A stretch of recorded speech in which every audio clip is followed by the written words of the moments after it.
Welcome everybody back into Nerd Sesh. As always, I'm Carson Breber and alongside me is Logan Camden. And today we are going to be given all of our week 4 takeaways from Sunday and Monday. Couldn't record a show on Sunday night as usual. Apologize for that. I was in Buffalo watching the game of the week. I had been looking for OJ Simpson earlier in the weekend. It was really quite an event, but very fun. So we're going to cover everything in this one. But I do think we should start with that game, Logan, because there was so much buildup, so much hype around this clash of the reigning 3 times running AFC East champion Buffalo Bills and the new kid on the block, the most dynamic offense in football through 3 weeks, the Miami Dolphins.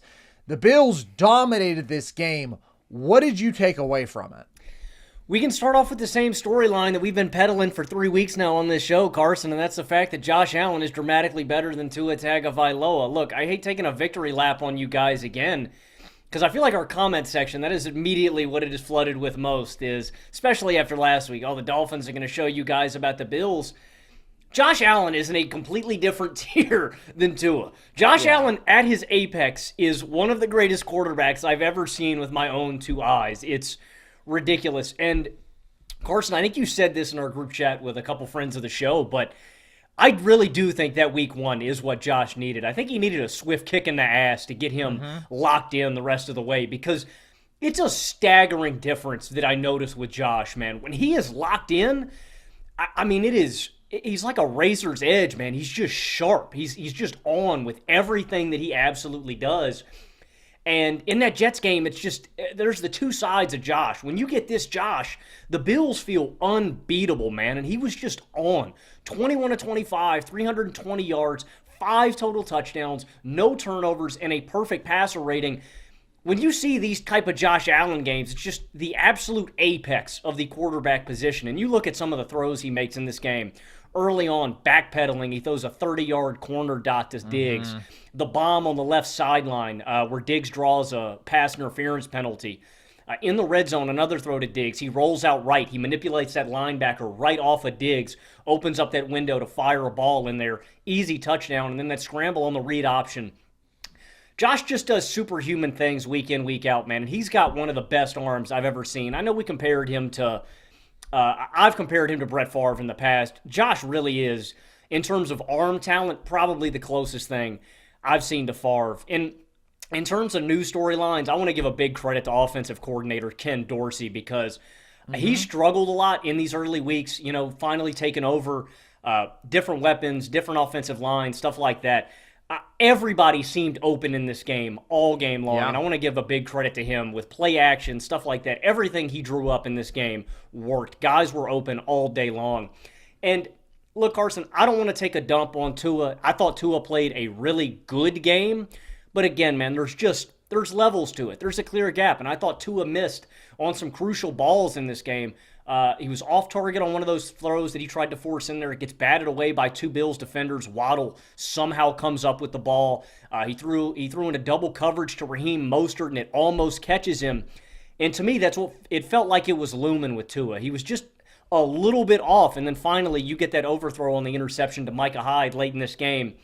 There's just levels to it, man, and I think that this game meant a lot to the Bills. I don't think you're going to beat the Bills when Josh Allen plays like this, and they showed out. The pressure they were able to get on Tua, man, the way the offensive line held up against this Dolphins front, the way this Bills defense played, I just think that they are the first or second best team in the AFC, man, and I've believed that since the start of the year to the Kansas City Chiefs, depending on what we get out of them the rest of the year. And with how shaky they've been, I mean, the Bills certainly feel like the front runner with how they've dominated since that dud in week 1, man. I just think that we're looking at a complete dominant team led out by one of the best quarterbacks in the NFL.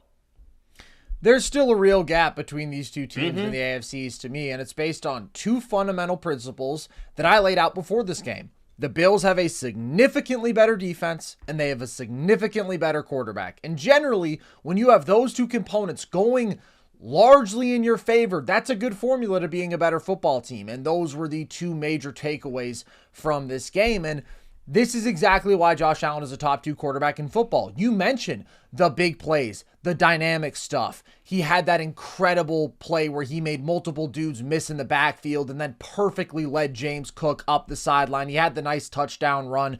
You have the, oh my God, Josh Allen moments. But what is the overwhelming storyline of this game? It is the surgical Josh Allen. It is the picking you apart with perfect accuracy and timing and decision-making underneath and just dissecting you down the field for 4 quarters.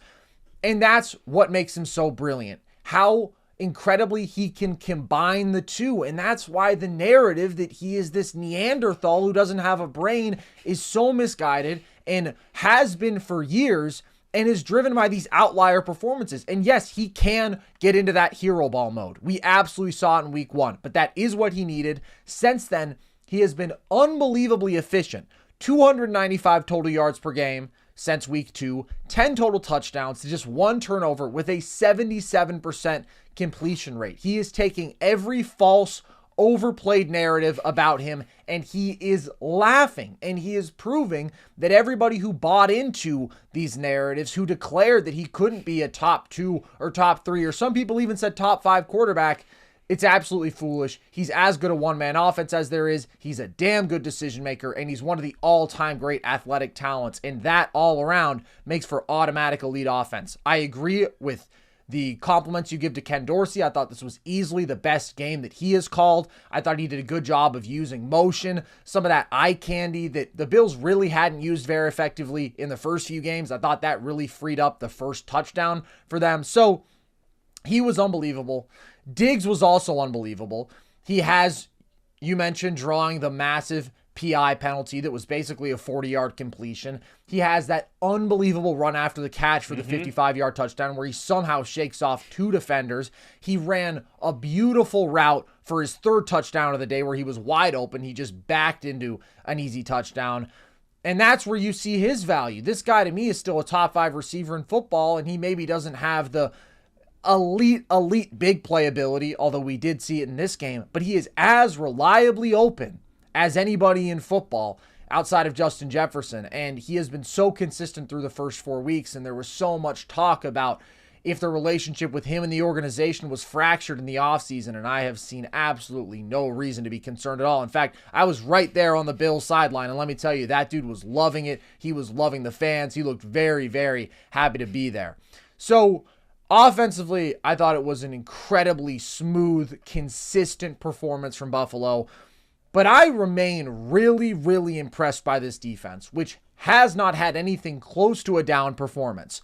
But to be fair, this is the first legitimate offense that they have faced. But they fared the best that anybody has against this Miami offense. New England, you could argue it's close, but after those first 2 drives, the Bills shut down this offense. And I think the key is how elite this pass rush in this overall defensive front is right now. We mentioned their ability to be towards the top of the league in pressure rate while being towards the bottom of the league in blitz rate, meaning they are reliably getting real pressure with 4, and how valuable that is, allowing you to still have so many guys in coverage.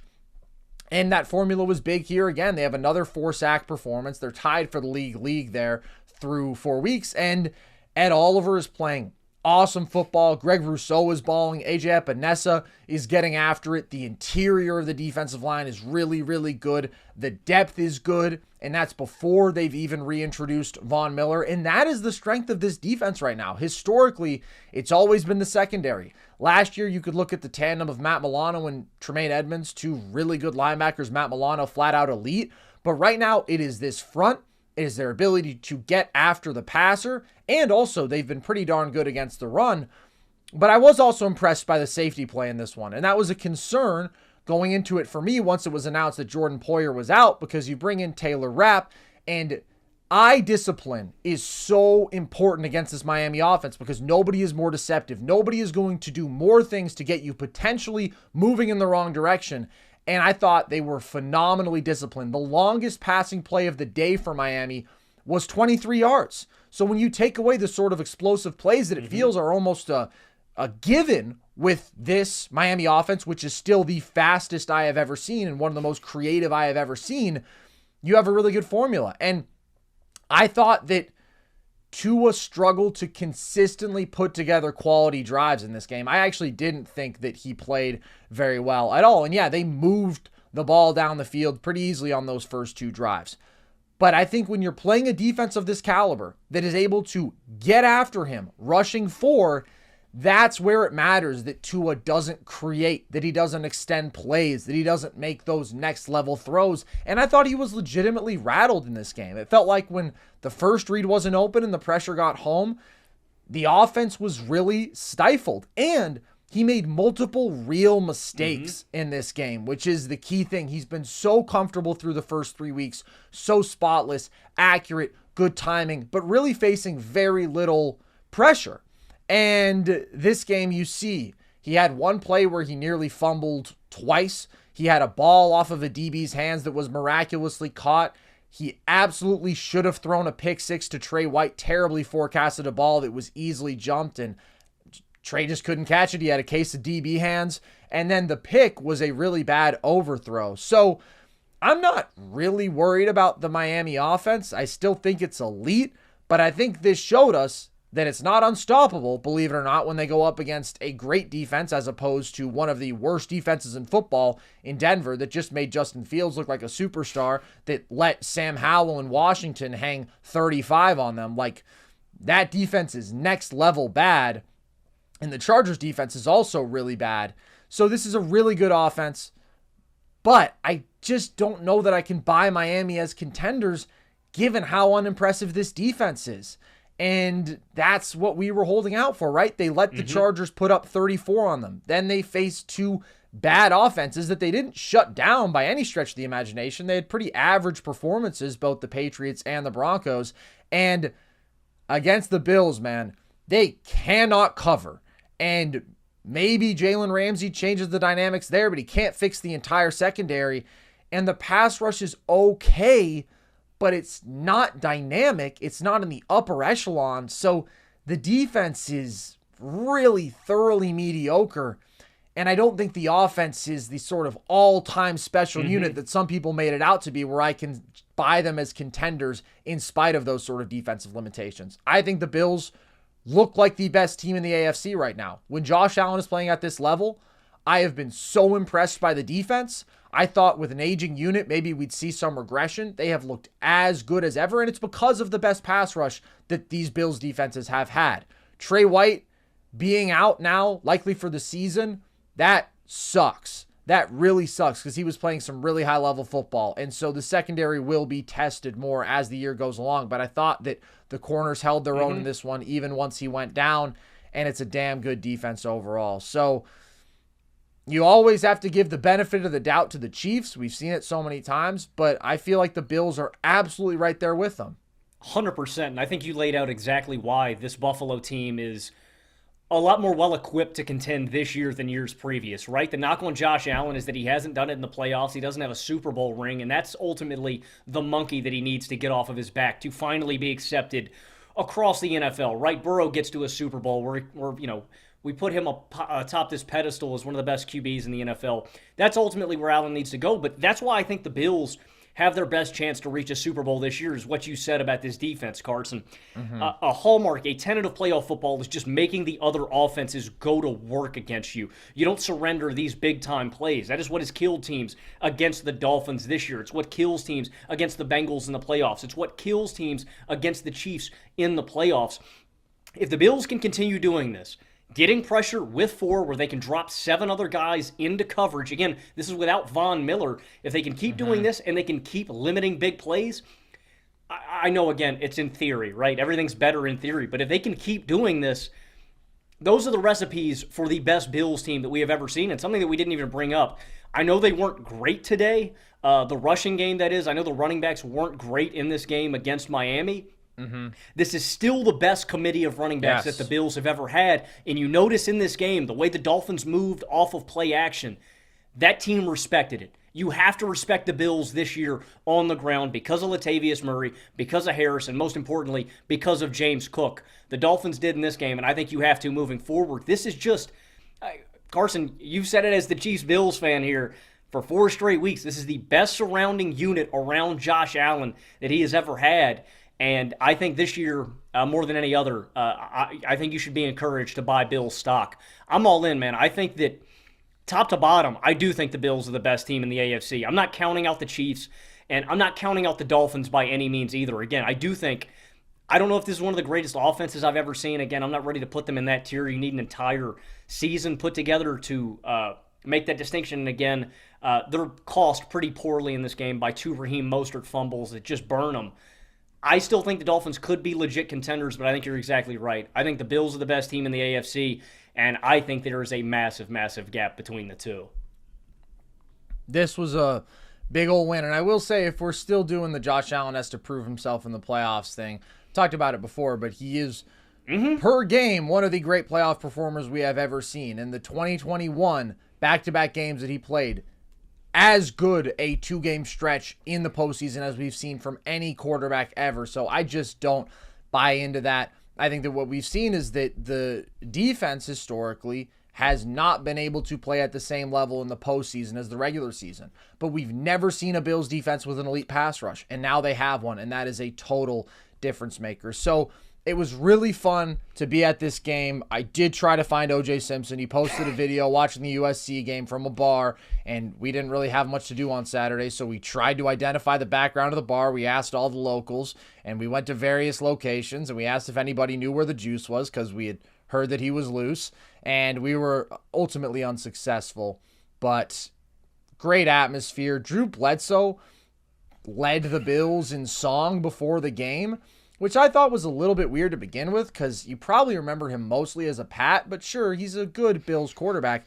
But, Logan, you know how the Bills shout song goes because I would do it after every touchdown, right? You go, hey, hey, hey, hey. Yeah, Drew Bledsoe comes out, and I'm going to see if I can replicate it. Now that I've actually sung the song correctly, it might be a little bit difficult, but he goes something like, oh, whoa, oh, whoa. I couldn't even tell what he was doing at first. And then eventually I caught on that he was trying to lead us in song, but not a real authentic Bills legend, Drew Bledsoe. I'll say it. If you guys haven't seen that before, if you're like new to football or you just always miss it because they cut the TV breaks, that might be the most electrifying thing in the NFL, dude, is when the Bills stadium, because it's a collective. I didn't know about it until you pointed out to me, Carson, as a Bills fan, because every touchdown me and Carson would watch from our dorms rooms that the Bills would score, we'd go up and we'd shout because it's what you do. It's what you do. It's an electrifying feel in the stadium. If you guys have never watched it, it is awesome. I love the Bills fight song. I wish we had something like that, man. I'm frankly jealous. I think it's the coolest collective celebration in the NFL. So this Bills team looks great, and all the alarm bells were sounded after week 1, which was the definition of a fluky loss, the 4 turnovers, the punt return touchdown to end it. I think this has the potential to be the best Bills team yet, and in an AFC that is looking more flawed than we expected, certainly they very well may be the front runner. But the other team in that conversation, in that top tier, Logan, is the Kansas City Chiefs, who have been to 5 straight AFC title games, who have been to 3 Super Bowls in the last 5 years, and who have won 2 of them. And they had a bit more trouble with the New York Football Jets.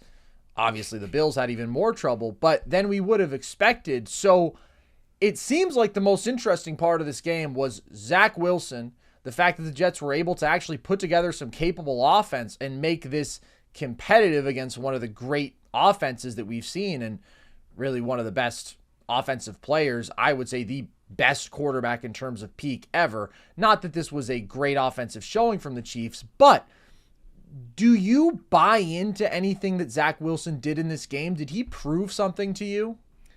I don't think he proved anything different than I've come to expect from him, but it's definitely encouraging what we saw from the Jets offense, right? There had been nothing to write home about over the start of this season. You get a couple of TD drives, you get Wilson rushing for that 2-point conversion, and the Jets could have won this football game. I mean, they miss on a lot of crucial plays in this one.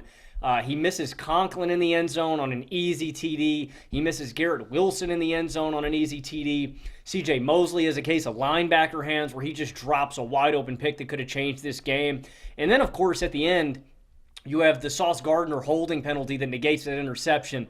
The only issue that I have with that penalty, because I think that holding is what's the word I'm looking for? It's a very judgmental call, right, on the refs. I feel like stereotypical football mantra, right? you could call holding on any play. I really do feel like you could. I thought, for one, it was minimal contact on Sauce. Two, my other issue with this, they threw the flag after the ball had been picked off. I just don't like that. If you're going to call holding on Sauce for the middle of the route, throw the flag when Sauce is holding. Don't throw it to bring the play back after the Jets have a positive play. That's sus and weird to me, NFL, and I'm on to you guys. Wow. That was strange to me. It was encouraging, right? You beat a great Bills team, fluky performance, whatever, but you're competitive against two of the best teams in the AFC. I will say, I think this speaks more to how bad the Chiefs played. Again, Mahomes keeps the Jets in this football game. This is probably the worst football game that I've ever seen from Patrick Mahomes. He wildly underthrows Noah Gray on that one pick. Again, I already mentioned Mosley drops that one that was thrown directly to him. It was encouraging, and that's all you can ask for at this point in the season, because if you're not going to turn over the reins from Trevor Siemian, you just need something where Zach Wilson can hang his hat on and go, I did this well, we can execute again next week, and he didn't. This is probably, and this is sad considering it was only 250 yards and 2 TDs, this is probably the best game that I've seen from Zach Wilson. And I don't know if you saw the clip at the end of the game with Patrick Mahomes. Mahomes comes up to him and says, just effing ball. Don't worry about what everybody else has to say. And I just hope that this has built a little confidence in Zach, because we saw it with Fields. I hope this was a confidence builder for Fields after this week against Denver. Young QBs, man, when your confidence is shot, you're done. There's just a hole. We're seeing Daniel Jones kind of slip into it, I feel like, slowly again. You need something to build on, and I hope this was for Zach. It was encouraging, but it wasn't groundbreaking. I'd like to see Zach execute a little bit better in the red zone on those throws, but just to see 2 drives that went somewhere is encouraging. So, look, man, I don't think the Jets are contenders. I don't think Zach Wilson is on a comeback tour, but this is something to build on, and I hope we see more of this. And they simplified stuff. Nathaniel Hackett, they came into the huddle like you heard on the broadcast. 2 different plays every time. Keep it simple for Zach. Don't overcomplicate things. Let him do the little stuff, and you can be an average team. So encouraging, nothing groundbreaking, but this is certainly the best game I've seen from Zach Wilson in his young career. Absolutely. After a lot of disaster classes in a row, and I think you hit on a key point with the simplification, they put Zach in a spot where he could play a grown-up football game in terms of not doing the crazy, stupid, oh my God, I'm so overwhelmed stuff. It was a lot of simple checkdowns and screens and very short passes, but he didn't feel out of control in this game. He didn't feel overwhelmed, and that in itself is some real progress, and he did have some good throws in this game, like especially in that second quarter, that early third quarter drive, placed some balls nicely where only his guy could go get it. Almost had a really nice touchdown throw on the run in the second quarter, just barely overthrew Garrett Wilson on what could have been another nice touchdown throw. So you did see a bit of the arm talent and some soft touch from him in that stretch. I did think the receivers played better in this game. I thought that both Lazard and Garrett Wilson both had catches where they made unbelievable adjustments to the ball for some big plays. Lazard on that deep ball, Wilson, really nice sideline catch for a big conversion. So it was a quarter and a half of really good football from Zach Wilson and the Jets offense. I still don't think you could classify it as a strong overall offensive performance. They only put up the 20 points in this game. You mentioned that the raw stat line isn't overwhelmingly impressive, and I did still think it was a bit hit or miss. I thought that Zach still showed some problematic accuracy on some of those short passes. And again, the degree to which this was check down central was pretty extreme. He completed 4 passes of over 10 air yards all day. 16 of his 28 completions were inside of 5 yards. So that's a big step forward from him running behind the line with no idea what he's doing. But there's still real limitations to an offense that is that hyper conservative. And we are seeing a real problematic trend with Zach Wilson, in my opinion, where his situational awareness just doesn't cut it. On third downs, you see him far too often willing to take something that is clearly not even going to get you close to the marker. Like, 3rd and 10 is not the check down spot. Zach, that's a spot where if you do want to try to be a little overly aggressive, I'd rather have that than just settling for a basically guaranteed failure. And this Jets offense, it was a step forward in this game, but they have been brutal on 3rd downs overall this season. And he did still have multiple balls in very dangerous situations. A couple at the line where those balls are batted down. They could have made a play on them in terms of an interception. One way behind his target over the middle of the field. So this was a good game for Zach Wilson. And I thought it was a good approach from the coaching staff, and I thought that they put him into positions to succeed. But it's not nearly enough to change my opinion of him. I still feel like a significant majority of starting NFL quarterbacks could have played this game because so much of it was just, okay, first read quick, get the ball out to the guy in space. And I still don't think he's a starting caliber quarterback because we see what happens when you try to give him more responsibility. Things have gone terribly south. But I liked the maturity. I respect his willingness to keep going out there, keep competing. And I think that that's very good for the overall confidence of this team. This is a team that obviously isn't playing great football, but also is not giving up. And with the sort of defensive talent they have, you would hope that they remain competitive, and they are going to be able to beat some teams with just doing enough offensively and playing really strong games defensively. And I thought that Zach was going to be replaced by Trevor Siemian. And right now, if he keeps this level up, there's no need to do that. But he's still obviously not a long-term solution, and I just don't see how people talk themselves into that when there's one good week and there's basically 2 seasons of really, really bad weeks. And game tape is ultimately the one thing that we should judge guys off of, especially NFL tape. You know, you can go back to BYU and watch him sling the rock all over the field. It's like, cool. I am glad that you brought up the maturity aspect, though, because I think that's where Zach Wilson has really grown in terms of leadership as the guy leading this team out. But in terms of, you can tell from how the guys responded around him after the muff snap. Last year, you've got guys walking out on the tarmac, you know, out on the jets, coming off the plane with, you know, Mike White's my QB, you know, this is my QB, staunchly against Zach, saying, we don't like this kid, he's not a leader, he's not mature enough. To me, after this game, to go to the podium, it's on me, it's my fault, I need to be better. One, taking accountability is good, but also how his teammates responded. Zach was clearly down on himself, upset with himself that he muffed the snap, threw their last chance of the game away. All the guys rallied around him. Pick your head up. We got next week. We're going to be better. Pick it up. It shows that the guys around him have a little more confidence and are at least there for him. That's encouraging. I still think you're right, though. I mean, we still need a ways away before Zach's even a borderline starter in the NFL. Here's to hoping that we see more games like Kansas City and less like we have from the previous 2 seasons. And I think Zach's life choices have always reflected that he views himself as a more mature guy and likes to keep the company of some older people, and I think maybe he's picked up some lessons from that. So good for him, man. He played a good football game. I am not going to buy in on any sort of Zach Wilson hype train. I don't get how you talk yourself into that, but this was a good game, and I'm happy for them in prime time. The NFL season is going strong, and DraftKings Sportsbook is hooking new customers up with an offer that's even stronger. Bet $5 on any game this week to score $200 instantly in bonus bets. And DraftKings isn't stopping there. All customers can take advantage of a sweetener offer every game day this October. Get in on the game day greatness. Download the DraftKings Sportsbook app now and use code NERDS. New customers can score $200 instantly in bonus bets when you bet $5 on the NFL. That's code NERDS only on DraftKings Sportsbook, an official sports betting partner of the NFL. The crown is yours. We got to talk about Joe Burrow and the Cincinnati Bengals, Logan, because they are just in a brutal stretch of football right now, sitting at 1-3. Saw a stat over the weekend. They are the first team since the 2019 Jets to go through the first 4 games of the season without an offensive touchdown in the first half of any of those games. Not the best company to be in. What is going so wrong for Joe Shiesty and the boys?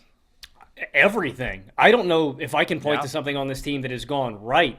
You talk about that stat, Carson. I got some other ones. Burrow right now is 26th in passing yards. He's dead last in passing touchdowns. He has the third lowest completion percentage of any QB. That's just ahead of Jordan Love and Anthony Richardson.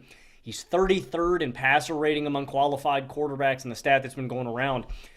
Burrow has the lowest yards per attempt in NFL history through the first 4 games of a season, dating back to 1950. Wow. That's abysmal. And if you look at any 4-game stretch in NFL history, he's tied for 11th with the lowest yards per attempt over that span. I mean, it's just obvious. Joe Burrow's not healthy. Joe Burrow is so far from healthy, and I think that the Bengals made a fundamental misstep after, we saw this in preseason. Put him on IR, let him sit out the first 4 to 6 weeks, however long you need him to be out. You can't do that when you don't have a reliable backup quarterback. And I've heard you Bengals fans, I've also seen other people say, take Burrow out, put Jake Browning in there. I'll tell you right now, I liked Jake Browning 3 years ago when John Ross was his wideout at Washington. Jake Browning sucks. He is not an NFL caliber quarterback, and if they put him in the game, he is going to get eaten alive. You can mark my words. That's why they don't want to take Joe Burrow out. But Joe Burrow does not give them a chance to win because this offense has been abysmal, and neither does Jake Browning. That to me is the worst thing that you could do, Carson, is to continually put Joe Burrow out there and put him in harm's way when it is not going to lead to victories. You're not going to lead a great offense. You're not going to win football games. Who cares, man? Just take this season off. I know it's hard to throw in the towel, but the worst thing you can do is completely ruin your franchise quarterback while he's not at 100%. It's just obvious on tape. One, Burrow cannot manipulate and move around in the pocket the way he normally does. The quarterbacks that are traditionally built like Burrow, the Bradys, the Breezes, the Paytons, guys like that, they're so great at moving around in the pocket and just buying themselves extra time. Burrow can't do that, man. He can't plant. It's obvious. When he catches the ball, he's not making a drop. He's standing like a statue because he can't move. But that's also forgetting Burrow's great at extending plays. When he is fully healthy, he is a good scrambler and a good thrower on the run. He just can't move at all. What's worse than that? The offensive line can't hold up against 4-man rushes, let alone blitzes. Yeah. He was getting eaten alive in this game by the Titans. Just a nightmare scenario. An immobile QB, a bad line versus a good pass rush. Burrow got eaten alive. Outside of that, he looks a step slow in his progressions and his reads. There are just times where Jamar has that quote after the game, I'm always effing open. He was. Go back and watch this game. Burrow's just not getting the ball out quick enough. And then his arm's been spotty. The yards per attempt isn't just that. I don't know if Burrow can't plant and get into throws or what it is. His arm's just not the same right now.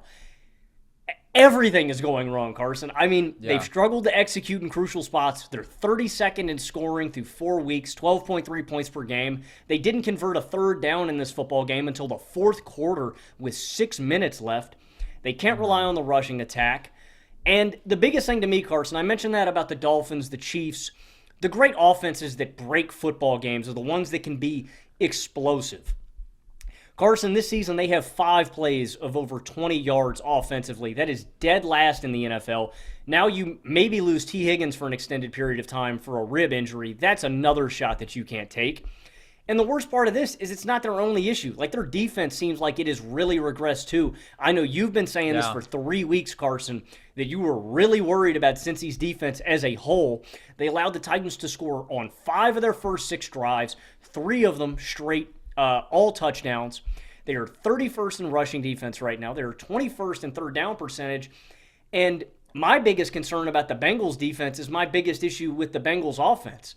Carson, they've allowed 17 plays of 20 or more yards this season. That's tied 5th most in the NFL. That's going to happen when you lose 2 of the best safeties in the NFL in Jesse Bates and Von Bell. You see it all over in this game. Henry breaks off a 30-yard TD run. D-Hop goes for 38 yards. Chris Moore, of all people, has a 40-yard reception in this game. The Bengals just look like they have seriously regressed, and I don't know, man. I mean, they're concretely out of the... they're not even on my contender radar right now. They're not on my playoff radar right now. I think the best thing, you give, I love Joe Breezy. I love Joe Shiesty. You give give him 2 to 3 more weeks. If he doesn't show you anything else, I think you gotta hang it up for this season, Carson. Do you feel any differently? There's been nothing encouraging through the start of this season. This offense seems like it's going to suck with Burrow or without. I think you're just running the risk of Joe Burrow getting severely injured and could potentially spend more time out with an injury. I think you give him 2 more weeks. If nothing else, if you don't win any games, if nothing else is better, I say you put him on the shelf for the rest of the season and kind of throw in the towel. Hindsight is 2020, but that feels so backwards to me. It feels so obvious that if you have a sense of how limited he is, if he is going to produce as the worst starting quarterback in football, which of course they didn't expect that, but they are seeing him in practice every day of the week, then you gotta let him rest for the first 6 weeks and get his body right and hope that you can just hang on. And maybe even if you go 2-4, you can finish very strong, because we saw how strong they finished last year. But I think that they're really in a terrible spot. I do not see a promising playoff path. I think they're going to be 2-6 soon, man, because 3 of their next 4 games are against the Seahawks, the Niners, and the Bills. All of those teams are in a completely different tier right now, and I think that you addressed a ton of the problems here. Burrow's pocket mobility combined with the line play, he just has no hope of evading pressure, and it's just inexcusable to have him out there when he's playing like this. It really is. You are putting your best player, the guy who you just gave hundreds of millions of dollars, in danger every week for him to play as the worst starting quarterback in football and for your team to get obliterated by a mediocre football team this week in the Tennessee Titans. That's inexcusable. I think that this season is a disaster for Cincy, and I wasn't as high on them as some other people coming into the year. A lot of that was about the defense, which I do think has regressed. You mentioned key losses to the secondary. They did really try to revitalize that unit through the draft, but just not nearly as proven talent as you had with Bell and Bates, the lack of an elite pass rush. And I think that they have taken a step back there, but they're dead last in yards per play, dead last in yards per passing attempt, as you mentioned, and it's a bottom 10 rushing attack. So with a brutal schedule, I just don't see things turning around, and I'm certainly not out on Joe Burrow and the Cincinnati Bengals going forward. I think this is a really good core, but I do think this defense needs to be retooled. I would like to see another high-impact pass rusher, and I think that the young secondary is going to need to progress. And offensively, I think that they need to reestablish the run game because Mixon has regressed so much, and the line has major issues. This is a team that certainly overachieved their regular season performance in the Super Bowl run. Even last year, I thought the Bills were the better team throughout the regular season and then had some injuries, as did the Bengals going into their playoff matchup, but they played a really good game in that one. But in terms of pure talent on the roster, I don't view them in the top tier in the AFC. I do think that they're pretty clearly third in their own division, and I do wonder how replicable the postseason success of the last couple years really is on that level. I especially think it's the defense, right? I don't really have a worry. Once Joe Burrow gets back to full health, the receiving talent here is special. I think they can retool the offensive line. Like, the Bengals can make adjustments offensively. I think the biggest issue is their defense, and it's not just the secondary. It is the pass rush. That's part of the issue. Like, Hubbard and Hendrickson have had success against bad offensive lines. Like, they ate the Rams alive, but, I mean, that's like you're playing a JV offensive line, man. I mean, the Rams are patchwork as they get. I also think it's an issue not only with the secondary and the corners. I think it's an issue with guys in the middle of the field. Logan Wilson is the only competent linebacker in this group in coverage. I felt like Pratt kept getting burnt in this game. I mean, that's just such a key part of the defense. And again, this is a Bengals defense that I know we give all this credit because Joe Burrow's the handsome franchise guy, man. We're going to give as much love and praise as we can. Do not underestimate how much the Bengals defense has meant to their success over the past 2 seasons. I think that is the biggest area where they have regressed and their biggest area for concern. I think we need to see a dramatic overhaul of that defense before they're going to get back to being a legit Super Bowl contender. And again, if that's the case, man, just shut him down, man. Don't get him hurt. Don't do this to yourselves, guys. We saw Carson Palmer didn't want to get surgery after he screwed up his shoulder. Was never the same guy until he got to Arizona, man. You don't want to hurt Burrow. So look, like you said, man, I'm not out on the moving forward, but I think this season, if Burrow doesn't change, I think you just got to throw in the towel, man. It's okay. It's okay. I know that's a tough reality to face yourself with, but I think it's what the Bengals should do. All right. Let's talk about another team that may need to throw in the towel, so to speak, because things are not looking good, and that is the New England Patriots, who suffered the biggest loss of the Bill Belichick era. And opposite them, a big, convincing bounce-back win for the Cowboys after their shocking loss to the Cardinals. For the Patriots, what do you take away from an absolute Mac Jones disaster class? Mac Jones freaking sucks, dude. What the heck? I know this is a tough matchup. You're taking on the Cowboys defense. The one play, because I know you've been on this for a minute, Carson. I've tried to hold out hope for Mac Jones. I have tried. You have been on the Patriots need to take a hard look in the mirror train for a while, especially with Mac. Wow. This was an abysmal Mac Jones game. The one play that I point to that really sealed it for me was that 4th and 2. Mac Jones gets blitzed, and you can see it coming from a mile away. The corners are all pressing the Patriots wide receivers. The Cowboys have loaded the box up. You can tell. They're bringing the house. Mac needs to get this ball out quick. Mac's not an idiot. Mac diagnoses this at the line of scrimmage, but he telegraphs his throw to the flat. The second he catches the ball right in his hands, immediately throws it out to the flat. Just one of the worst picks that I've seen, man. Mac has another fumble in this game. It's recovered by a TD for Leighton Vander Esch. He throws a pick 6.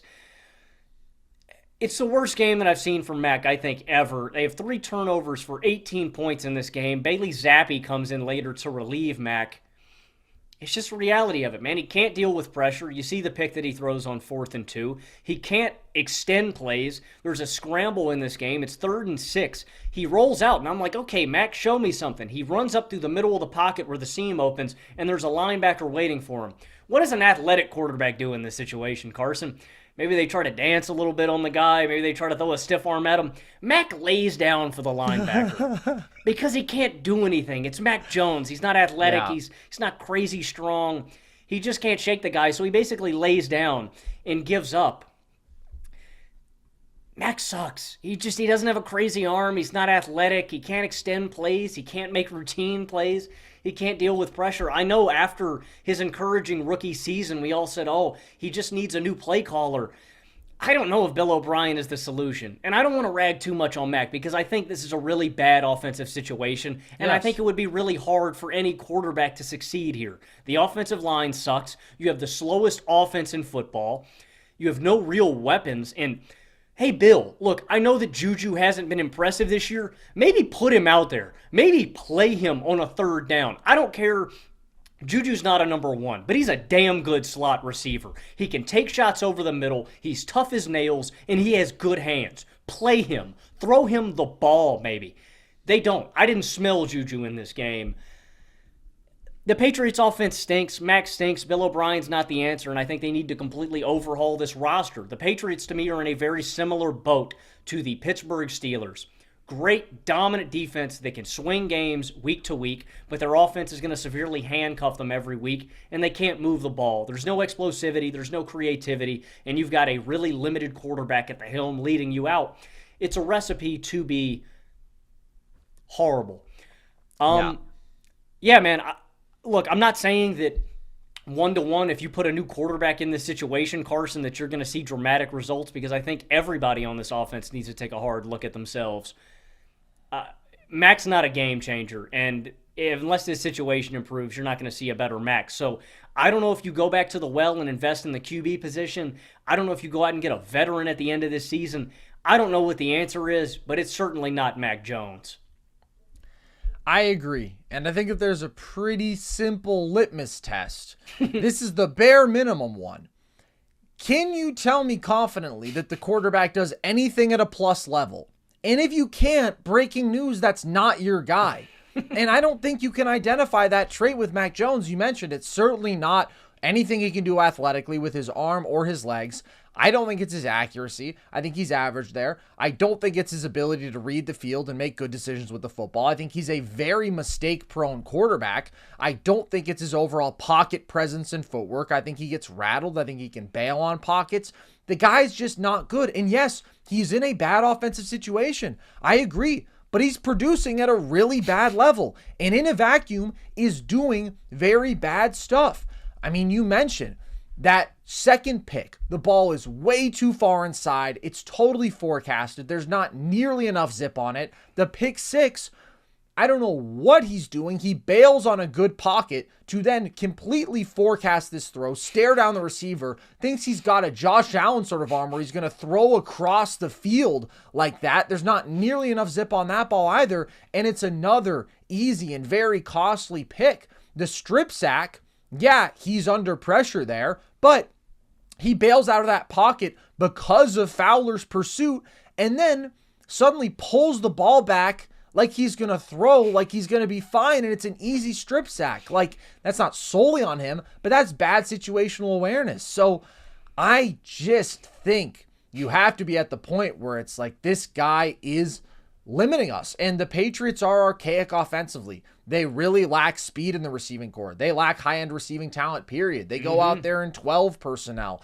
and they don't really have a good line. Like, it's an all-around bad offensive situation.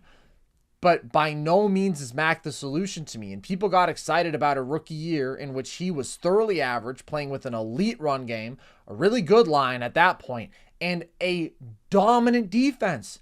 There's a whole lot of guys you can plug into that situation, and they can play at a reasonable level, and they won't completely handicap you. But yeah, there's a ceiling. You're not going to contend when you have that sort of limitation at quarterback. And Mac just hasn't gotten better from that point, and the situation has gotten worse. So I think that people are amazing at making excuses for young quarterbacks. And there are things that are unfortunate for Mac.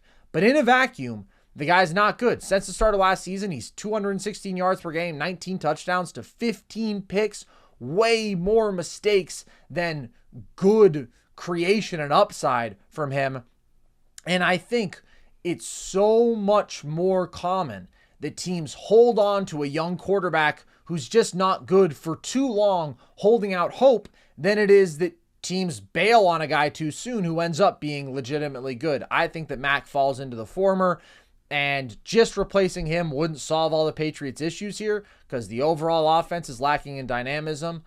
But you got to have that really good quarterback talent to get you into the door. And I think year 3, it's clear that Mac is not that guy. It's a bummer for them to lose both Judon and Christian Gonzalez in the same game to injury, because those are probably their 2 best defensive players right now. And the defense is obviously the strength of this team. I think they're in for a rough season. I really, really don't see a playoff ceiling. They're one of the worst offenses in football. I mean, they're the number 31 scoring offense right now. They don't really do anything effectively. They're not explosive. They're 28th in yards per rush attempt. We mentioned Mac's limitations. Their most explosive offensive player is 6th-round pick Demario Douglas, who I really don't think is that good, but he's their most explosive offensive player. Not a great sign. What do you take away from this for the Cowboys? Because I know that you did sort of a Stephen A. spiel after their loss to the Cardinals, and you said, same old Cowboys, they're liable to have lapses like this. Were you impressed by this? Not at all. I mean, the Cowboys really have shown me nothing new. No, I'm serious. I watched this. Love the bluntness of not impressed by a 38-3 win at all. Yeah, I mean the defense, but it's not like I've had an issue with the defense. I think Dallas has one of the best defenses in all the NFL, with or without Trayvon Diggs. I think they'd be the best defense in the NFL with Trayvon, but I still think they're one of the best without him. They get great pressure on the quarterback. Micah Parsons and DeMarcus Lawrence are absolutely game-changing. The offense didn't show me anything. I wanted them in the red zone. I wanted them to execute. And they had a couple of good plays down there, but there was one late in this game in the third quarter. 3rd and 1, I believe. I just wanted to see them execute. I wanted to see them get a TD. Play action fake. Dak gets sacked. Ends the drive. That's where I am looking the rest of this season, next week, to see Dallas execute. It's not about the defense making plays. I trust the defense to make plays. I need to see Dak and this offense finish drives before I have confidence in this team.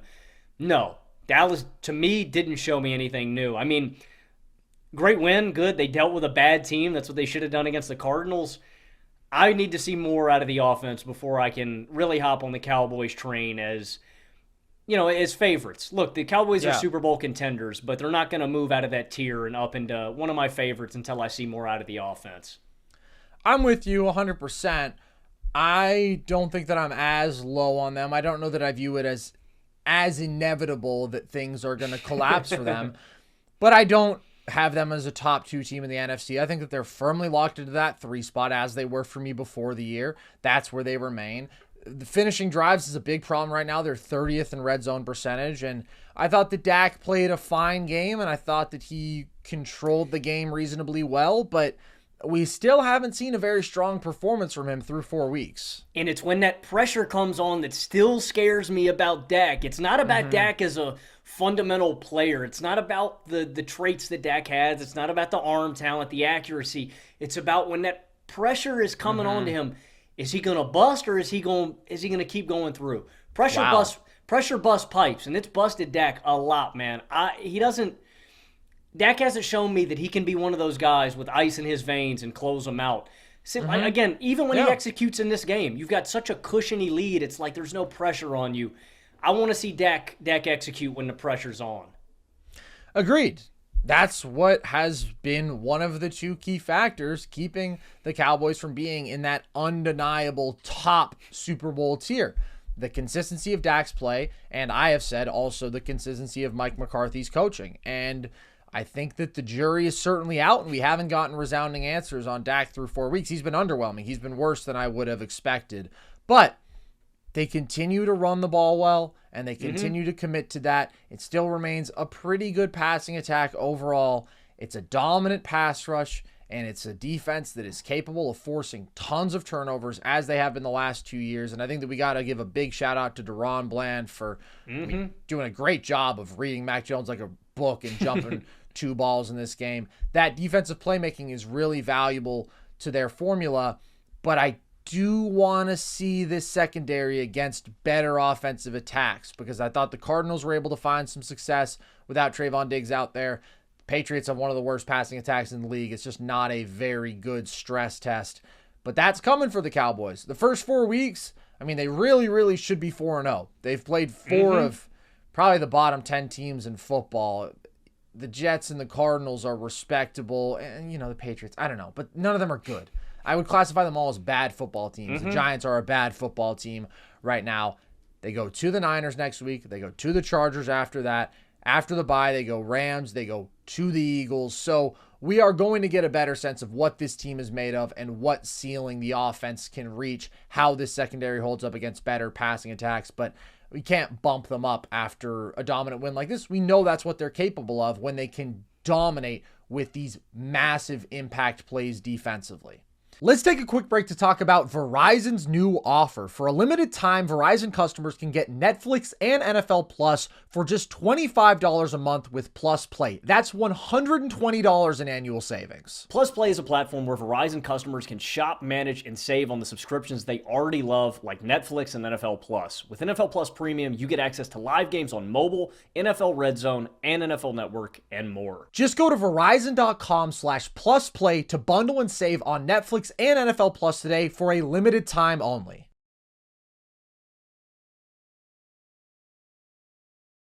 We got to talk about your Steelers, Logan, because this was a game that you probably looked at on the schedule and you would have penciled in as a W against the Texans, and instead it was a blowout loss.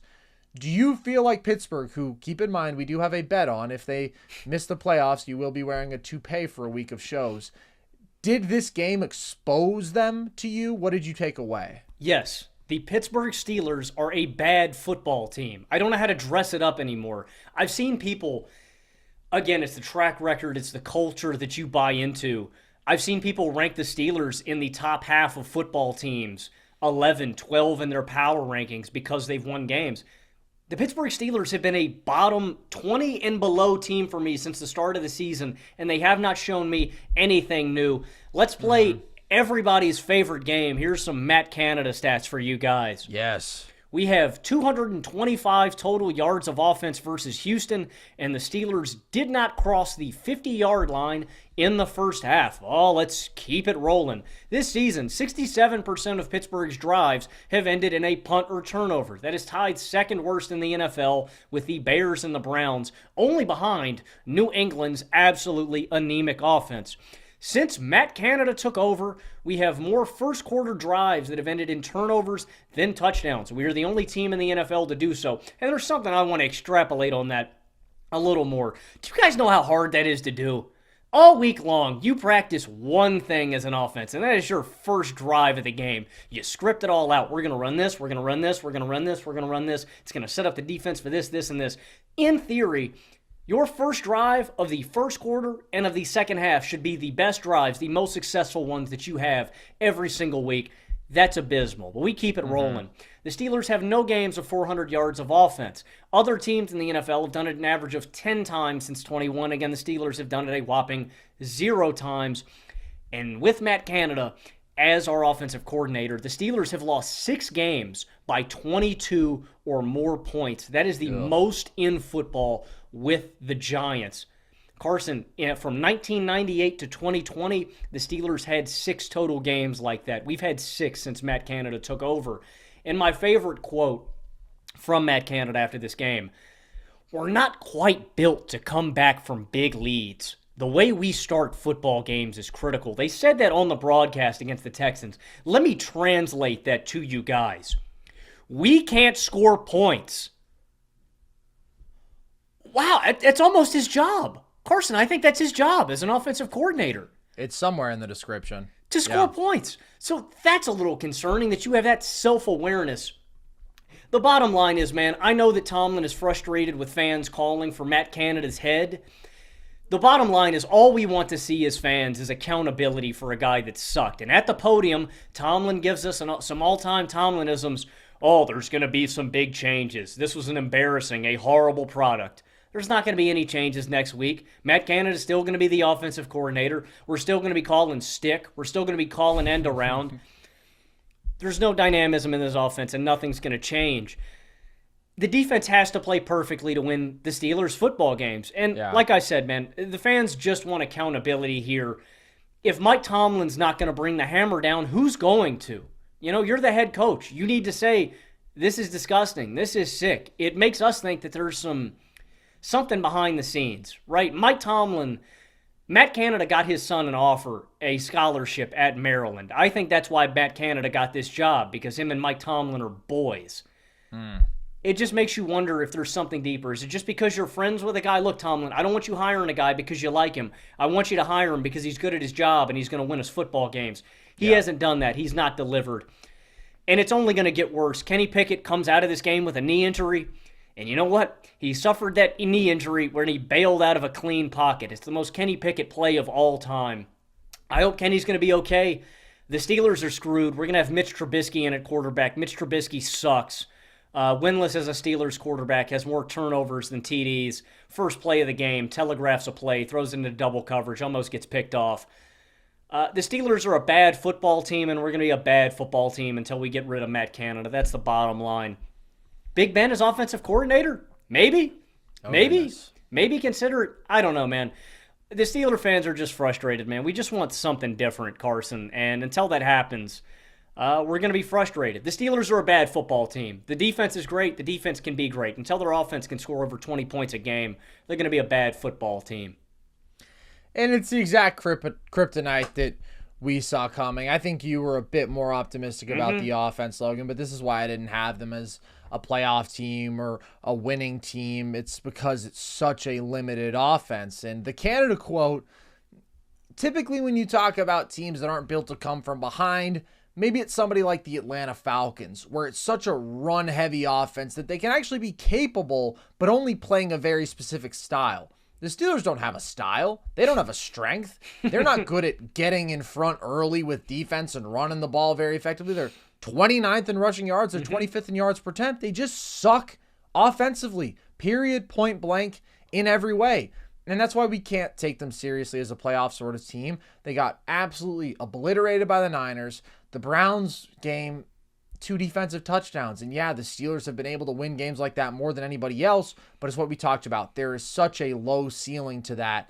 And they beat the Raiders, who absolutely suck. So I think that this team is in for probably a 6-7 win season, and I do think they'll win a couple more games on the back of their defense, but the offense is problematic, and Kenny has not progressed, man.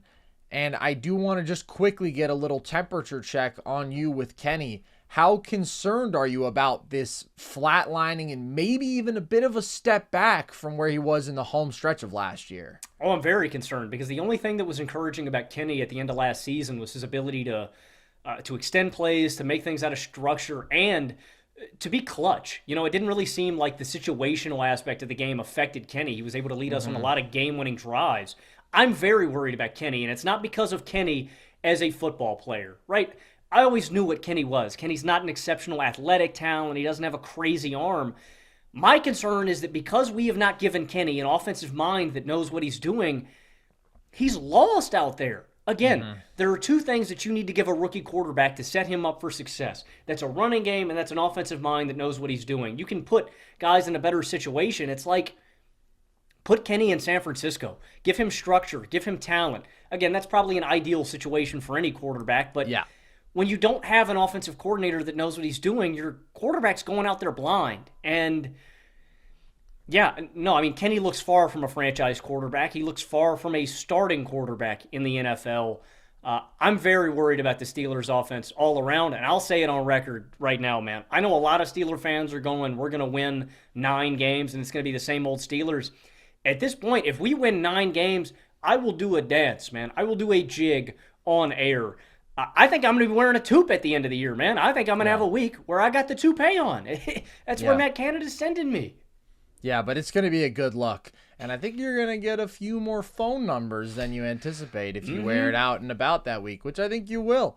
I really think it might change your life. And that's what we call a good old-fashioned silver lining. Okay, let's briefly touch on this Monday night game, which we didn't lead with because it sucked. The Giants are off to a brutal 1-3 start, that one win being a comeback against the Arizona Cardinals in which they were down big 3 scores. What did you take away from just another embarrassing performance from them? I mean, I could have told you guys this last year. Daniel Jones freaking sucks. Yeah. Paid him $160 million. Again, I brought this up 2 weeks ago, Carson, and we talked about this. There's a fundamental way to build your offense. You're either going to pay the quarterback and you're going to sacrifice elsewhere. You're going to trust that guy to elevate your offense to great heights. That's why you pay a Patrick Mahomes. And you're like, okay, we can let Tyreek Hill walk. Well, you paid your guy $160 million and you have no skill talent. You have an offensive line that's pretty beat up. It's in these scenarios where you have to entrust your quarterback to lead you. It's what his job is. Josh Allen in suboptimal situations has succeeded. He's had a bad offensive line, and he's elevated his team. Daniel Jones just, again, completely whiffs here. Throws that bad pick 6 to Devin Witherspoon. Shout out. I picked Witherspoon to be Offensive Rookie of the Year. He looked awesome. He looked awesome in this game. Well, that was a bold pick. Offensive. Defensive Rookie of the Year, excuse me. He has 2 sacks in this game. He has a pick 6. It's awesome, but Daniel Jones, just outside of his dual threat ability, has really nothing. Like, he can extend a play. He can scramble a little bit on third down. You like that. Doesn't make good decisions. Doesn't have an exceptional arm. And just crumbles under pressure. Yeah. That, to me, is the biggest thing with quarterbacks that I like to buy into is if you can deal with pressure either situationally or when the pass rush gets home, I can buy into you as a quarterback. Daniel Jones has repeatedly crumbled under pressure. Before the season started, I called him a bottom 5 starting quarterback in the NFL. He's trending there. I don't think he's there. I think he's like bottom 6 or bottom 7 with the talents that we have around the league, right? I take him over Pickett. I take him over Ritter. You know, I take him over certain guys, but the list isn't very long. Daniel Jones sucks. He's not a franchise quarterback. The Giants shouldn't have paid him. And how much longer? Is his contract 3 more years? Is it 2 more? I don't know how long it is. I mean, they're screwed, dude. They're screwed. Yeah. You're going to pay a guy $40 million, and he sucks, and you can't get rid of him. Daniel Jones sucks. I could have told you guys this before the year started. I feel bad. I feel bad for Giants fans, man. I feel like this is going to lead the Giants to firing Brian Daboll, and I don't think it's Brian Daboll's fault that this team isn't any good. Yeah, man, the Giants are not a good football team. Shocker. Daniel Jones isn't a good quarterback. That's my big takeaway. And I think the Seahawks are a legitimate playoff contender. I think the Seahawks might be the 5th best team in the NFC. I like Seattle's defense a lot. They're massively improved. They get Bobby Wagner back. They invest more into the secondary, and their offense looks pretty good. Kenneth Walker is a beast, man. Yeah, nothing really new for me, man. The biggest takeaway is just that the Giants are handcuffed to this contract for the next 3 seasons. Oh, they sure are. I want to read you some incredible stats, Logan. This is Daniel Jones' career stats when Saquon Barkley is on the field. He has a passer rating of 90. He's got 46 touchdowns to 20 picks. He averages 223 passing yards per game. Without Saquon on the field, he has a passer rating of 76. He averages 195 passing yards per game, 30 fewer. 16 touchdowns to 20 picks. An incredible disparity, and it is looking more and more miraculous by the day that he was able to have the lowest interception percentage in the league last year. But I do think it speaks to, how valuable a really good running game is to any mid-level or even below that quarterback, because that's what the Giants relied on last year. Not that they were a good offense, but they were an okay offense because they were an elite rushing attack. Top 5 in yards, top 5 in touchdowns, top 5 in attempts. Of course, Danny Dimes contributed to that, but Saquon was unbelievable last year. And now we've already seen him miss a couple games due to injury this year. The line is really struggling. They can't run the football very well. And when you need Danny to go out there and win you a game and throw the ball 35 times and be a star offensively, he just isn't going to be able to do it nearly consistently enough. Again, we have seen bright spots from him, but we've started to see a lot more bad again, as was the case across his first couple seasons. So I think I got to give you props on this one. I definitely was not somebody who bought into Daniel Jones. I didn't like the contract. I wouldn't have classified him as an above average starting quarterback, but I thought he was a mediocre starting quarterback, and he looks worse than that right now. And this Giants team, man, I feel foolish for thinking that they could build on what they did last year and even replicate that success. The weapons improvement is just not there. The line is abysmal, man. And the 11 sacks by the end of the game from the Seahawks. Like, props to them, but this has been a bottom 10 unit in terms of pressure. That, to me, says a lot more about the Giants line, and also Danny does have some responsibility, a lack of awareness holding on to the football for too long. But there's just nothing to like about the Giants. They don't really do anything well. It's a fine defense, but it's certainly not a good enough one to carry them to even competence as an all-around football team when they're playing at this level offensively. So I like the Seahawks a lot. I do think they're clearly a top 5 team in the NFC, as expected before the year. I mean, this was a good football team that had a really strong offseason. This wasn't a good game from them offensively, really. Like, Kenneth Walker, fun to watch. Zach Charbonnet had a strong performance. They ran the ball well. It was underwhelming through the air, and the defense played really well, but they played really well against a very bad offense. So the Giants are going to need to hit the reboot button, man. The Danny Dimes contract is a disaster, and we were just talking last week or 2 weeks ago. He has a top 10 cap hit, I believe, every year 2024 through 2026. And that is a guy who you're not going to want as your starting quarterback after this year. They don't want him as their starting quarterback right now. That's just brutal. And that's why you can't overpay the wrong guy. And I do think teams have to be more cautious about overpaying for quarterback talent, because yes, it's the most important position, but it's also the one that if you screw up and you go all in on the wrong guy, it's going to hurt you by far the most. And Danny Dimes is just the wrong guy. But there's a couple other teams that have been dealing with that dilemma who faced off. Logan wondering if they've invested in the wrong guy at quarterback, and a lot of signs have maybe pointed to yes. Bears-Broncos, the clash of the 0-3 dumpster fires. Justin Fields, a much improved game. It still ends up in a loss. Russell Wilson and Sean Payton get the first win of their beautiful marriage. What did you take away from this showdown? I don't know if there's anything that you can take away from this game other than the fact that the Bears are the biggest dumpster fire in the league, man. How do you lose this game? You're up 28 to... Well, actually, no, I do know how you lose this game. You got Matt Eberflus at head coach, and he decides, hey, man, let's throw the rock. We're up 28-7. Hey, man, let's just keep slinging it, right? Let's not run the ball. Well, there's such a dynamic passing attack. Of course. Dude, I don't know if I would have believed you. Justin Fields has the best game of his career. 4 touchdowns, 300 yards, 15 of 15 to start a game. It's the most straight completions to start a game in Bears franchise history. His first incompletion was a Hail Mary. I mean, you can't think of a better game for the Bears. This is it. We put Chase Claypool on the bench, and now we're rocking, right? This is the comeback tour. I mean, this all comes down to Matt Eberflus to me, 110%. It's not only that you didn't run out the clock, you run a stupid play-action play, leads to a sack fumble where the Broncos, who haven't had a defensive touchdown, I think, in 2 years, end up taking it back to the house. That cost you.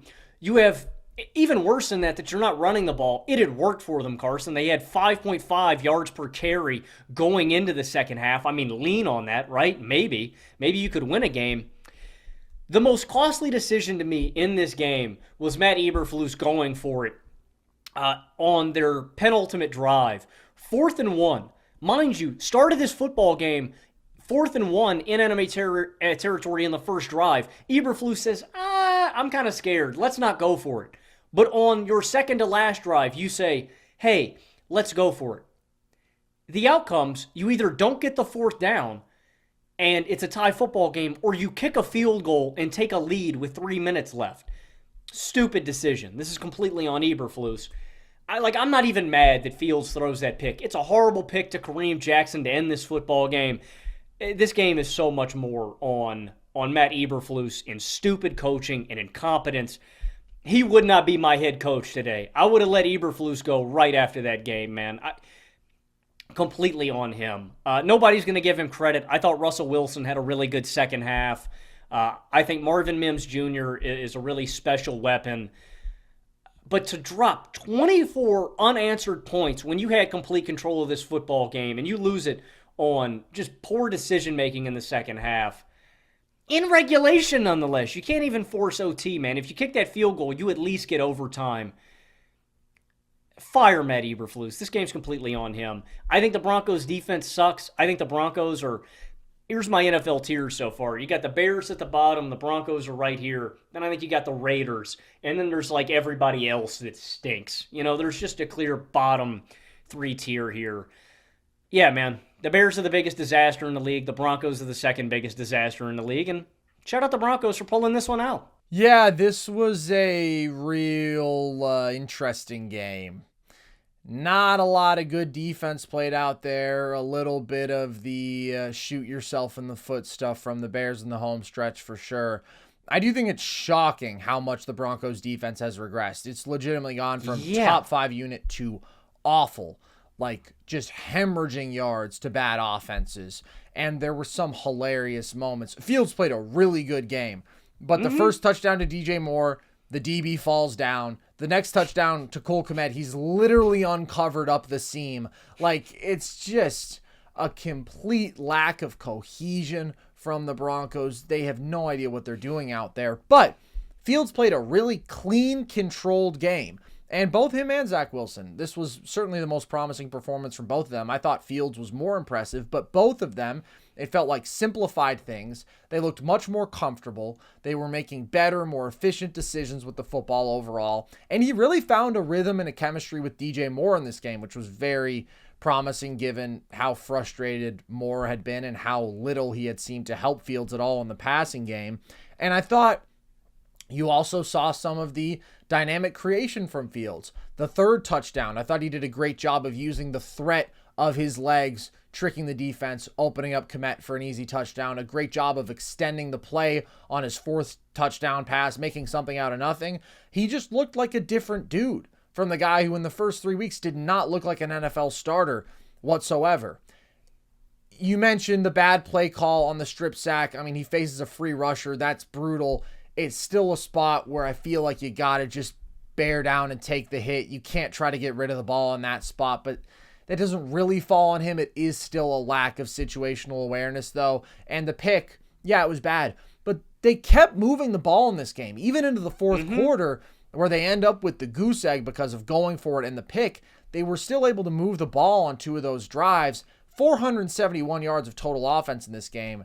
is such a step forward. But again, it is coming against what might be the worst defense in football. Yeah, bro. The Broncos are allowing season best performances now to 3 consecutive teams, and the Raiders are not a real football team, so that doesn't even matter, and they still found a way to lose to them. That team is really, really bad. Both these teams are really, really bad. I need to see more from Justin Fields to buy into the redemption arc because the first 3 weeks were so ugly, but this was a promising performance, and he looked the most comfortable and the best that he has been. But for the Broncos, I don't really think they deserve very much props. Like, Russ has been fine. The offense has been okay. It's been an average offense. The defense absolutely sucks, though, and so they're still not going anywhere as a football team. But you know who may be going somewhere as a football team, Logan? Your Tampa Bay Buccaneers. And I gave you props for the Danny Dimes take, but really, the big swing and the big hit for you was the Bucs winning the NFC South. I thought they were going to suck. I did not buy into any sort of Baker Mayfield resurgence. I frankly didn't see why you did, but the dude's been balling. The team's been balling. They blow out the Saints this week, sitting at 3-1. Are they the best team in the NFC South? And what did you take away from this win? A pretty low bar, but yeah, I do think the Bucs are the best team in the NFC South. A lot of it does come down to my faith in the other teams here. The Saints offense, I just have... What do they do? Okay. Like, I mean, they have weapons, but it's not like they can use them. Olave, Thomas, Kamara. Like, I can see the Saints getting better as the season goes along, but they have been brutal through the first couple weeks here. The Panthers, with their rookie quarterback, Bryce Young, it's okay. I feel like they're going to struggle all year. And then the Falcons have Desmond Ridder. So a lot of this does come down to, I just think the Bucs are slightly better than these teams. But I really do believe in this defense. And the weapons. They hold the Saints to 3 field goals, under 200 total yards. They forced 3 turnovers in this game. I really like this pass rush. Shaq Barrett's back healthy. Vita Vea plays an awesome game in this one. Antoine Winfield plays an awesome game. They just have a lot of talent on the defensive side of the football where I can buy into them being a top 10 unit. And offensively, I like how they set up Baker for success in terms of get the ball out to weapons. Godwin, Evans are still a really dynamic duo. I don't know why a lot of people picked them to fall off a cliff this year. And Rachaad White, I still really like in the receiving game. Had a decent game on the ground here, 50 yards. Offensive line is going to be a struggle for Tampa Bay all season long. But, again, they're going to play these teams twice more, all of these units. So, or excuse me, once more, most of these teams. So, I think the Bucs can take advantage of a pretty light schedule, and as long as Baker can not make mistakes, I believe in Tampa Bay. And my thing was, I think a lot of people took Baker's sole season with a shoulder injury as this is what Baker is, and I think Baker's just a better quarterback than that. I don't think that Baker is this transcendent talent where he's going to take you up another notch and single-handedly win you games, but he's a high-level game manager that can steer the ship, that can make enough throws to win you football games. I'm not saying that Baker's perfect. I'm not saying that Baker's going to have a bad game. It's looming. Look, as a Baker Mayfield guy, as a guy that likes Baker Mayfield, we got a bad one looming where the narrative's going to switch up and he's going to have a bad one. But for the most part, this is what Baker can do. You give him a good defense, you give him some weapons, he can go out there and win you football games. And that's what I banked on in a bad division. So I don't feel wholly, different on the Buccaneers. I don't think there's some playoff contender that's going to win a playoff game, but I think they can get there. And a lot of people had this team as the worst team in football, dude. I never really saw that. Yeah, they do look like the best team in the division, and I think they certainly have the best defense in the division, and right now, somehow, they have the best quarterback play through 4 weeks. And yeah, it's a really weak quarterback division, but I would take the level that Baker is playing at over the level that Carr is playing at, and that's with really comparable weapons. Both teams have struggled to run the football, and that was my concern with Baker. It's not that I think he's totally incompetent, but the only situation in which we had ever seen him really succeed was elite run game, elite line. So really he's in the game manager role, and he was thriving out of play action, which was all established by that dominant rushing attack. And I thought this is the worst team in the football in terms of their rushing attack. And it's a line that got even worse with injury. And the dude is playing confident. He's playing free, but he's playing controlled, mostly mistake-free. Like, he's just been a good quarterback through 4 games. And I agree with you. There's going to be some duds. There's going to be some bad ones coming, but we haven't seen it yet. And I don't know if it's going to be enough to outweigh the fact that this is the best defense in the division. They do still have these two really good weapons in the receiving game. And they're a solid all-around football team. But all it takes to win the NFC South is solid.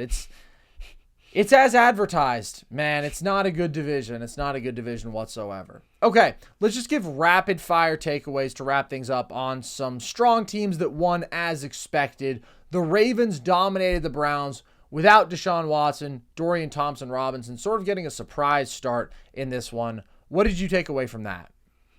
I gotta stop taking Lamar for granted, man. I hopped aboard the Browns train, and I know the DTR is playing in this football game, but I have to stop doubting Baltimore. They are clearly, to me, the best team in the AFC North for one reason and one reason only. They have the most reliable quarterback in the division, and Lamar Jackson wins football games. I know Lamar has a lot of haters, man.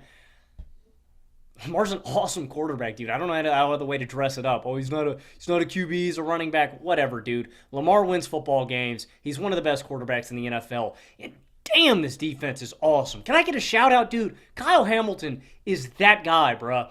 I know that a lot of people liked him out of Notre Dame, dude. What a game he had in this one. I think Kyle Hamilton is one of the best safeties in the NFL already, and I'm pumped. That guy is a monster. I got to stop doubting Baltimore, man. They are in the tier 1 for me. I said it. They're in tier 1. Wow. I don't know where you got them. Do you have them in? To me, let me see. I think I wrote my tiers down here. It's Niners, Bills, Chiefs, Cowboys, Eagles, Ravens. That's who I got atop my tier 1. They're in my top 6 as well. And I had them as the 1 seed in the AFC before the year, so I think I was higher on them than you. I still think that the Chiefs and Bills offenses are at a different level of proven elite passing attacks in the playoffs, and that's why they've been so consistently great over the last few years, and both those defenses look pretty damn good right now. So I would have Baltimore 3 in the AFC, but I do think that they're firmly 3 for me. And they really dominated this football game end to end. They got some pressure. I will say DTR is obviously not a starting level quarterback, and he made some killer mistakes in this game, but Lamar was super efficient. They ran the hell out of the football. That's what the Ravens do when they're at their best. That's why they're really well equipped to beat up on teams that they're better than. And this is moderately concerning for the Browns, but not really, because their quarterback play was so bad. I still think that they are firmly a playoff team. I still think that they're really good. I think they're really, really talented, but it's the gap in quarterback play. That's why when we had this debate last week, I said long term, I have more faith in the Ravens. It's because we know what Lamar is. We still don't know what Deshaun is just because he had one good week. Okay, the Niners mowed down the Cardinals, sitting at 4-0. What did you take away? Cardinals are good. I think the Cardinals are good or respectable, solid. They're not the worst team in the NFL the way I expected them to be. Yes, certainly. I really buy into this defense. I know that they get 30-pieced here by the Niners. That's just the Niners going to work. I mean, McCaffrey has been unreal this year. The Niners are my Super Bowl favorite right now. They've proven it to me. I know they've played some bad teams. They've had, the Steelers. They've had the Cardinals now. The Niners just look awesome. But I think the Cardinals, hear me out, and I don't know if this sounds ludicrous to you, Carson. You tell me to pump the brakes if I need to. I think the Cardinals are a better football team than the Steelers or Patriots right now. I think that their defense... They're a better offense, I think. Yeah, their offense is better, and that's the edge I give to them. Also, Pittsburgh, how do you screw up Josh Dobbs, man? I always liked Dobbs more than Mason Rudolph. I liked him more than Duck Hodges. Oh my God, he's in a different tier than Mitch Trubisky. It's not even close for me. Dobbs is mobile. He can make plays. He can make good decisions. And he's not the worst starting quarterback in the NFL. I think that the Cardinals are going to be okay. I think this defense is good. I think that Jonathan Gannon can coach them up into being an average defense. And I think their offense can be slightly below average. I'm not calling the Cardinals a playoff contender, but they're not nearly as bad as I thought they were going to be. Yep. I got to go big hand up. Totally undersold Josh Dobbs, undersold his decision-making, undersold his accuracy, undersold how much of an asset his athleticism really is. The guy can really make plays with his legs. And he is out there captaining a solid offense without great weapons, but they're respectable. They're a respectable football team. Good. I mean, I do think that they're probably still a 5-win team or so.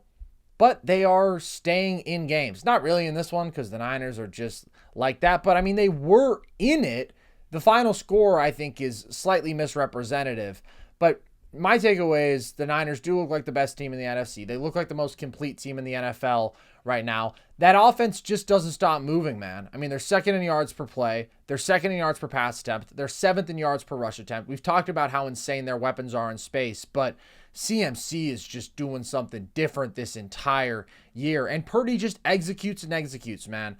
He doesn't have to do the special stuff in this offense. Maybe there will come a point where they're tested by a team that is approaching their all-around talent level. But right now, he's just making smart decisions with the football, and he is getting the ball to his guys who are unbelievably talented. They do look like the best team in football through 4 weeks.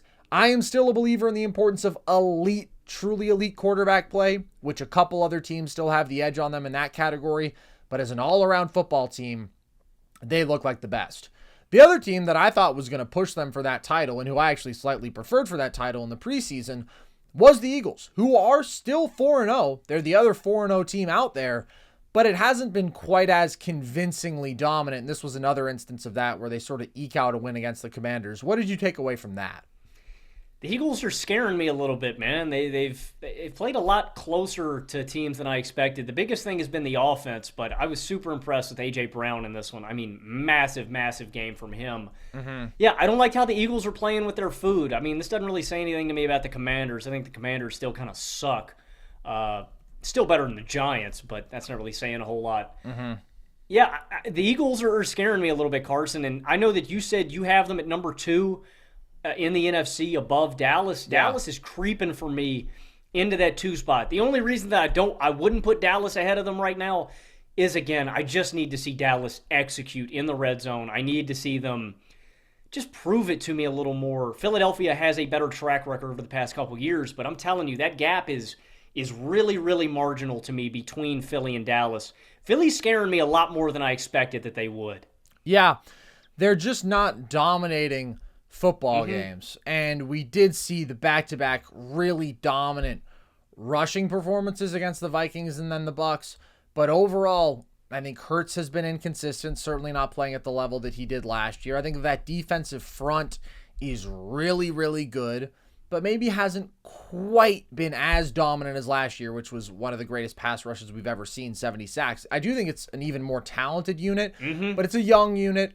It's a unit that I think is still fully trying to find their stride there. So I just have a lot of faith in the Eagles. I have a lot of faith in the talent, which I really think, of course, there was change in the roster, but I think they did a really good job of replenishing their talent. I believe in the coaching, the run game. The line is certainly as dominant as ever. I think we got to see Jalen Hurts play at a more consistently elite level as he was last year. And I do think that we will see that. So I still do have them with the Niners. I think they are the 2 most complete teams in football and in the NFC. Okay, Logan, the Jacksonville Jaguars came out with a bounce-back win over in London. They're now at 2-2 after beating the Falcons. What did you take away from their win? T-Law looked good, man. This was an encouraging game from Trevor Lawrence. Toy Story broadcast was kind of sick. I'm not going to lie, man. Loved they should it? do that more often. Yeah, dude, the Slinky dog with the first down marker. Uh-huh. Dude, what a nice touch. I love that movie. Yeah. Well, there's 4 of them, so you've got 3 more to watch, buddy. Trevor Lawrence looked good. I think they needed this game as a boost, especially after a letdown performance. I think the Falcons kind of stink. I didn't really take a whole lot from this game. I think it's kind of unfair that Jacksonville gets to camp out in London and wait for Buffalo. I think that's a little bit of a competitive advantage, but the Jaguars look good. They're still not in my Super Bowl hierarchy, but they're a team that I think could win a playoff game. Yeah. I believe in Lawrence. I think this team is – I think the Jaguars are good. They're an above-average team. They're definitely an above-average team, but I agree. I couldn't really give them much more credit than that. And, yeah, the back-to-back weeks in London is weird. Is it the first time that this game against the Falcons wasn't counted as a home game for them in London? Like, is that the first time they've been the away team in London? I feel like it is, but I think it's because, obviously, they're doing it back-to-back. Very, very strange. I don't really get the push that for football in Great Britain. I just don't think that they're ever going to care like that. But the Jags did a good job of generating pressure in this game. I thought that their secondary, their linebackers, they were able to make some plays in the passing game. And T-Law played a controlled football game. They should still cruise to the AFC South title, but I do need to see more to have them up there with the Bills, the Chiefs, even the Ravens. I think those are better all-around football teams. And for the Falcons, it's what we talked about earlier. They just can't fall behind. If Desmond Ridder has to throw 30-plus times, they're going to lose 90% of those football games. He's not a starting caliber quarterback to me. He's got a lot of issues as a pocket passer, as an overall thrower of the football. So a little lower on the Falcons. I had them as the first in an unimpressive race in the NFC South before the year. I do prefer the Bucs to them now. All right. Last thing we're going to touch on here, Logan. The Chargers, somehow it comes down to an escape against the Raiders. Again, that they were controlling, but Brandon Staley, man, he likes to make things interesting. What did you take away from them getting another win? Chargers going to Charger, man. Wow, yeah, he tried to give this game away. They get the ball back. Can't move the chains. They also don't run the ball to burn any of the clock off. So Staley goes for it on 4th down at their own 35 with 3:30 left.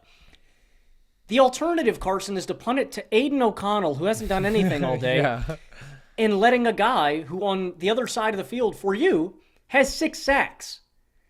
They go for it. I don't know, man. Brandon Staley's an idiot. The Chargers are going to Charger. Justin Herbert has to be Superman for this team to win football games. And why was Aiden O'Connell out there, man? Do you understand? Was Jimmy G hurt? Yeah, Jimmy's hurt. I didn't understand that. I just saw him pop up on my screen. It's like, oh, hey, man, Derek Carr's back. Good for him.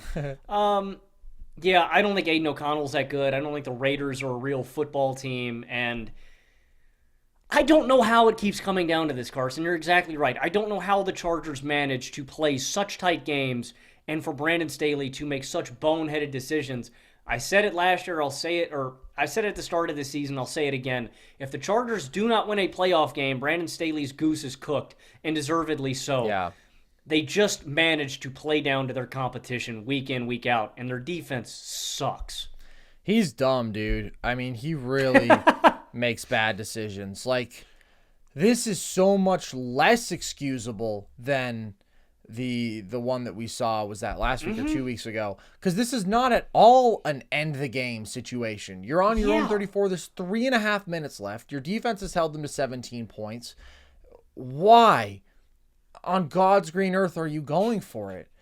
I just don't think the risk justifies the reward at all. I think he's legitimately awful at making those decisions. And again, I'm for aggression, but it's got to be smart aggression.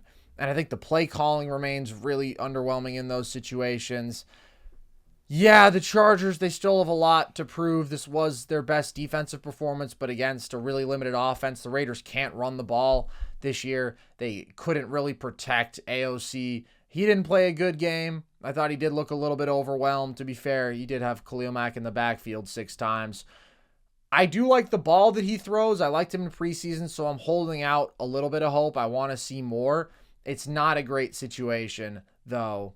And you just can't lift the Chargers into a higher tier until we see a consistent level from the defense, until we see competent coaching.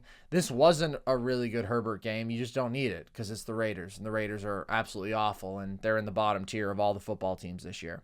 All right, there you have it, guys. Our full NFL Week 4 takeaways.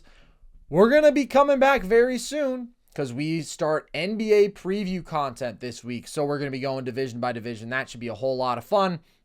We didn't get to do a show talking about the Drew Holiday trade because I was on the road, but that is going to be covered this week in our division preview. So stay tuned for all of that. If you want to be notified and watch those shows with video, you can subscribe to the Volume YouTube page. You can also listen to the podcast across audio platforms. You can follow us across social media, TikTok and Instagram at NerdSesh, Twitter at Nerd_Sesh.